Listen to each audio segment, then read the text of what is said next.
Hi guys, welcome back to my channel. আজকে Friday, আর ফ্রাইডেটা কীরকম কাটে আমার সেটাই তোমাদের সাথে শেয়ার করছি।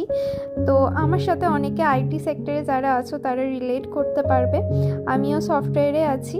তো আমার টিফিন আর গাছে একটা গাছ আছে, সেই গাছটাকে জল দিয়ে দিয়েছি। আর এখনও অবধি ফ্রাইডে আমি 9টা বাজছে, 9টায় অফিস চলে আসছি আর এখনও অবধি কেউ আসেনি। আমি তাড়াতাড়ি কাজগুলো কমপ্লিট করছি, কারণ কি যত তাড়াতাড়ি কাজ কমপ্লিট করতে পারবো তত তাড়াতাড়ি আমি বেরোতে পারবো কারণ আজকে আমি বাড়ি যাব।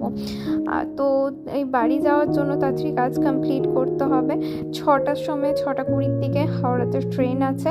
তো আমি এরপর কাজ কমপ্লিট করে বাড়ির জন্য বেরিয়ে গেছি। বাস ধরে নিয়েছি, হাওড়া পৌঁছেও গেছি। হাওড়ার ব্রিজ বুঝতেই পারছো, এটা গঙ্গা। আর কোল্ড ড্রিঙ্কস আর চিপস নিয়ে ট্রেনের ওয়েট করছি, আর ট্রেনও সেভে এসে। চলো, টাটা, বাই বাই।